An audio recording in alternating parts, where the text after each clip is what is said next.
Hello students, welcome to MOS classes.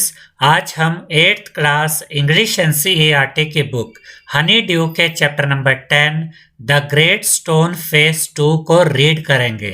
ये जो कहानी है स्टूडेंट्स, ये कहानी 2 पार्ट्स में बटी हुई है। इसका पहला पार्ट हमने चैप्टर नंबर 9 में रीड किया था और हमने ये देखा था कि एक पहाड़ है जिसके ऊपर पत्थर इस तरीके से सेट हो गए हैं कि उन पत्थरों से एक इंसान के चेहरे की शेप नजर आती है और दूर से देखने पर ऐसा लगता है कि इस पहाड़ के ऊपर एक इंसान का चेहरा बना हुआ है, क्योंकि पहाड़ पर बड़े बड़े पत्थर इस तरीके से सेट हुए हैं। और जो अर्नेस्ट है, जो पिछले पार्ट में हमने पढ़ा था, 9 चैप्टर में हमने पढ़ा था कि पहले वो छोटा था और अपनी माँ के साथ बैठकर दूर से देखा करता था इस चेहरे को जो इस पहाड़ पर बनता था। फिर जब वो जवान हो गया, थोड़ा बड़ा हो गया, तो उसके बाद वहाँ पर कुछ लोग आए जिनके बारे में कहा गया कि वो इस पहाड़ के चेहरे की तरह नजर आते हैं। लेकिन अर्नेस्ट को कभी भी ऐसा नहीं लगा कि कोई इंसान अभी तक उसने ऐसा देखा हो जिसका चेहरा इस पहाड़ पर बनने वाले चेहरे से मिलता हो। और इस चेहरे के बारे में एक प्रोफेसी की गई थी, एक भविष्यवाणी की गई थी कि एक बच्चे का जन्म होगा, वो बड़ा होकर बहुत नेक बनेगा, बहुत महान बनेगा और उसका चेहरा बिल्कुल इस पत्थरों से बने हुए चेहरे के जैसा होगा। तो अर्नेस्ट अभी भी उस व्यक्ति का इंतजार कर रहा था जिसे वो देखना चाहता था, कि जिसका चेहरा इस पत्थरों वाले चेहरे से मिलता हो। अब इस स्टोरी को रीड करने से पहले यहाँ पर हमें कुछ बताया गया है। तो यहाँ पर हमें ये बताया गया है स्टूडेंट्स कि बहुत साल बीत गए और अब जो अर्नेस्ट था वो अपनी मिडिल एज में आ गया था, यानी कि वो अब लगभग 50 साल के आसपास का हो गया था। और उसके जो पड़ोसी थे वो ये मानते थे कि जो अर्नेस्ट है वो कोई साधारण इंसान नहीं है। जो अर्नेस्ट था वो बहुत ही मेहनती था, विनम्र था और एक थॉटफुल इंसान था। लेकिन उस प्रोफेसी का क्या हुआ, उस भविष्यवाणी का क्या हुआ जो उस पत्थर वाले चेहरे के लिए की गई थी? क्या वो भविष्यवाणी पूरी हुई थी? तो आइए इस स्टोरी को पढ़ते हैं और पता करते हैं। इस पैराग्राफ में हमें यह बताया गया है स्टूडेंट्स कि कई साल बीत गए और अब अर्नेस्ट के बाल सफेद होने लगे थे और उसके चेहरे पर झुर्रियां पड़ने लगी थी और अब वो बूढ़ा हो गया था, यानी 50 साल के आसपास का हो गया था। लेकिन उसका ये बुढ़ापा ऐसे ही नहीं आया था। जितने उसके सर पर सफेद बाल थे उससे ज्यादा तो उसके मन में बुद्धिमानी से भरे हुए विचार थे।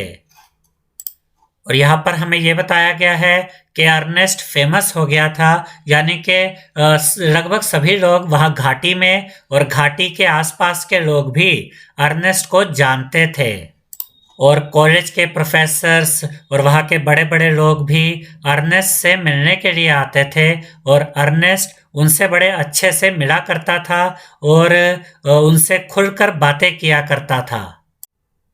इसके बाद इस पैराग्राफ में हमें यह बताया गया है स्टूडेंट्स कि जब अर्नेस्ट बूढ़ा हो रहा था तो एक नया कवि धरती पर प्रकट हो चुका था और वो जो कवि था वो भी वैली का ही, यानी उस घाटी का ही रहने वाला था।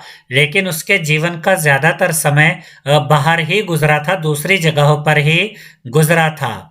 और उसके बाद यहाँ पर हमें यह भी बताया गया है कि वो जो कवि था वो अपनी कविताओं में उस ग्रेट स्टोन फेस के बारे में भी लिखा करता था और उसकी ये कविताएं अर्नेस्ट तक भी पहुंची। और अपने दिन भर के कामों को निपटाने के बाद अर्नेस्ट अपनी झोपड़ी के बाहर दरवाजे के सामने बैठा रहता था और उसकी कविताओं को पढ़ा करता था। और जब वो उसकी कविताओं को पढ़ा करता था तो उसके बाद जब वो आंखें उठाकर ऐसे देखता था तो उसकी आंखें उस पहाड़ की तरफ चली जाती थी जिस पर वो पत्थरों से बना हुआ चेहरा नजर आता था।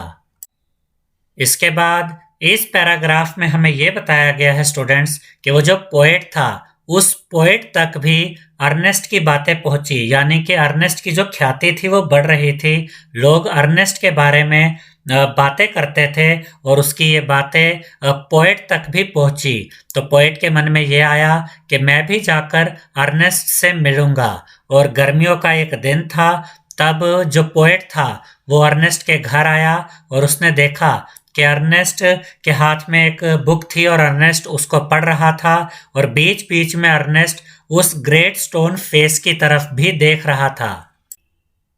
और उसके बाद उस कवि ने अर्नेस्ट से कहा गुड इवनिंग, और उसके बाद उसने अर्नेस्ट से कहा क्या आप मुझे एक रात के लिए यहाँ पर अपने घर में रहने देंगे? तो अर्नेस्ट ने कवि से कहा खुशी से। और उसके साथ साथ अर्नेस्ट ने मजाक में ये बात कही कि मुझे नहीं लगता कि इस ग्रेट स्टोन फेस ने कभी किसी स्ट्रेंजर के ऊपर इतनी कृपा की है। स्ट्रेंजर का मतलब होता है अजनबी। अब इसके बाद यहाँ पर इस पैराग्राफ में हमें यह बताया गया है स्टूडेंट्स कि जो पोएट था वो अर्नेस्ट के साथ बैठ गया और वो दोनों बातें करने लगे। और पोएट को ऐसा लगा कि उसने कभी भी अर्नेस्ट जैसे किसी इंसान से कभी बातें नहीं की थी जो इतना बुद्धिमान था, इतना नम्र था, इतना अच्छा था। और अर्नेस्ट को भी पोएट के विचार बहुत अच्छे लग रहे थे, यानी कि जो पोएट था वो अर्नेस्ट से बहुत प्रभावित हो रहा था और जो अर्नेस्ट था वो पोएट से बहुत प्रभावित हो रहा था। और उसके बाद यहाँ पर हमें यह बताया गया है कि अर्नेस्ट कवि की बातों को सुन रहा था और अर्नेस्ट को ऐसा लग रहा था कि वो जो ग्रेट स्टोन फेस है वो भी पास आने की कोशिश कर रहा है ताकि वो कवि की बातों को सुन सके। यानी अर्नेस्ट ये इमेजिन कर रहा था, कल्पना कर रहा था कि वो ग्रेट स्टोन फेस भी कवि की बातों को सुनने की कोशिश कर रहा है, कवि की बातों को सुन रहा है। और तब अर्नेस्ट ने पोएट की आंखों में देखा और फिर अर्नेस्ट ने उससे पूछा कि आप कौन हैं? तब पोएट ने अपनी उंगली उस बुक के ऊपर रखी जिसे अर्नेस्ट पढ़ रहा था। और तब अर्नेस्ट ने उस कवि ने अर्नेस्ट से कहा कि क्या आपने इन कविताओं को पढ़ा है? तो फिर आप मुझे जानते हैं क्योंकि ये कविताएं मैंने ही लिखी हैं। उसके बाद यहाँ पर हमें यह बताया गया है कि अर्नेस्ट बार बार पोएट के चेहरे की तरफ देख रहा था और साथ साथ ग्रेट स्टोन फेस की तरफ भी देख रहा था। फिर अर्नेस्ट ने अपना सर हिलाया और आह भरी, यानी कि एक गहरी सांस ली। तब पोएट ने अर्नेस्ट से पूछा कि आप उदास क्यों हैं? तब अर्नेस्ट ने कहा कि मैंने अपना पूरा जीवन इस इंतज़ार में बिता दिया कि वह भविष्यवाणी सच हो। यानी कि वो जो भविष्यवाणी थी कि कोई व्यक्ति आएगा जो बिल्कुल इस ग्रेट स्टोन फेस की तरह नज़र आएगा, मैंने अपना पूरा जीवन उस भविष्यवाणी के सच होने के इंतज़ार में बिता दिया है। और अब जब मैं आपकी ये कविताएं, आपकी ये पोयम पढ़ रहा हूँ तो मुझे ऐसा लगता है कि वह भविष्यवाणी आप में ही पूरी होगी। यानी कि अर्नेस्ट को ये लग रहा था कि यह जो पोएट है ये वही व्यक्ति है जो बिल्कुल उस ग्रेट स्टोन फेस की तरह है। तब उस पोएट ने अर्नेस्ट से कहा कि आपको ऐसा लगता है? और ये बात उसने हल्की सी मुस्कुराहट के साथ कही। और फिर उसने कहा कि मुझे तो ऐसा नहीं लगता कि मैं इस ग्रेट स्टोन फेस की तरह हूँ। यानी पोएट ये कहना चाह रहा था कि मैं इस लायक नहीं हूँ, मुझे आप ऐसा मत समझिए, मैं वो व्यक्ति नहीं हो सकता जो इस ग्रेट स्टोन फेस की तरह हो। तब अर्नेस्ट ने उस पोएट से कहा क्यों नहीं, आप ऐसा क्यों कह रहे हैं कि आप इस ग्रेट स्टोन फेस की तरह नहीं हैं? और फिर अर्नेस्ट ने उस पोएट से कहा कि आपकी जो ये बुक है इसमें जो विचार हैं क्या वो विचार आपके नहीं हैं? क्या इतने अच्छे विचार होने के बाद भी आप ये कह सकते हैं कि आप इस ग्रेट स्टोन फेस की तरह नहीं हैं? तब पोएट ने अर्नेस्ट से कहा कि हो सकता है कि आपको मेरे विचार बहुत अच्छे लग रहे हों, लेकिन मेरा जो जीवन है वो मेरे विचारों से बिल्कुल अलग है और मेरे बहुत बड़े सपने थे लेकिन वे सपने ही रह गए। कई बार तो मेरे खुद के विचारों में ही मेरा विश्वास कम हो जाता है। ये बात पोएट कह रहा था अर्नेस्ट से। और फिर उस पोएट ने कहा कि आप जैसा व्यक्ति जो कि अच्छाई और सच को ढूंढ रहा है वो कैसे ये कह सकता है कि मैं इस ग्रेट स्टोन फेस की तरह नजर आता हूँ।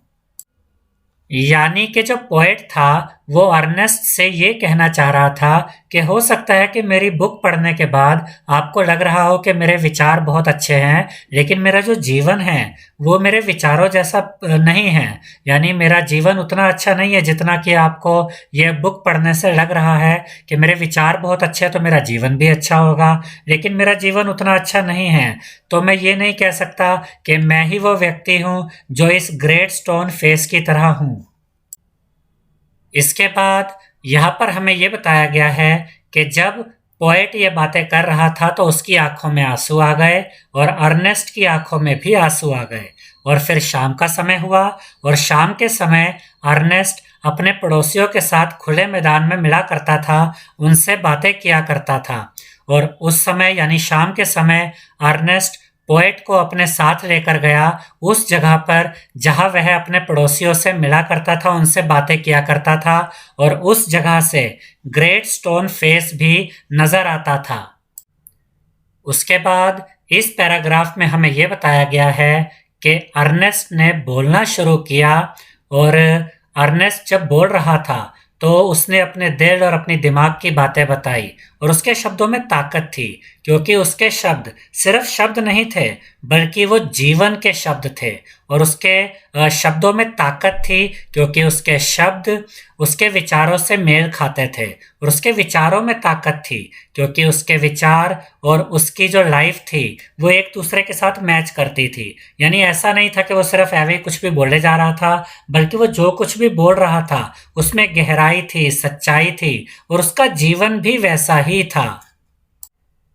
और जब पोएट ने अर्नेस्ट की बातों को सुना तो पोएट को इस बात का एहसास हुआ कि अर्नेस्ट का जीवन और अर्नेस्ट का कैरेक्टर उसकी पोएट्री से, उसकी कविताओं से बहुत श्रेष्ठ था, बहुत ज्यादा बेहतर था।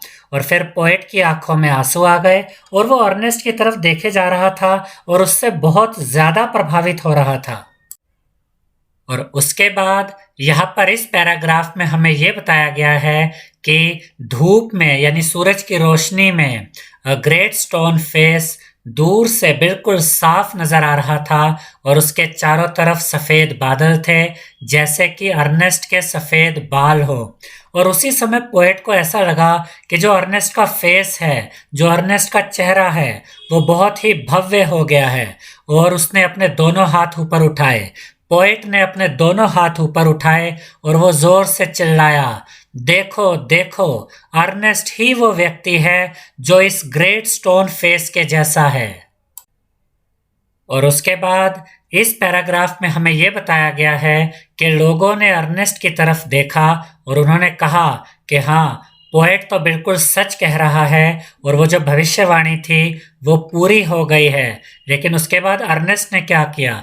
अर्नेस्ट पोएट को अपने साथ लेकर वापस अपने घर की तरफ चल पड़ा, और वो अभी भी यही आशा कर रहा था, यानी कि अर्नेस्ट अभी भी यही सोच रहा था कि कोई और व्यक्ति आएगा जो उससे भी ज्यादा बुद्धिमान होगा, उससे भी ज्यादा बेहतर आदमी होगा, बेहतर इंसान होगा, जो कि उस ग्रेट स्टोन फेस की तरह नजर आएगा। आई होप स्टूडेंट्स आपको हमारा ये वीडियो पसंद आया होगा। अगर आपको हमारा ये वीडियो पसंद आया है तो इस वीडियो को लाइक करें, शेयर करें और हमारे चैनल को सब्सक्राइब करें। Thank you.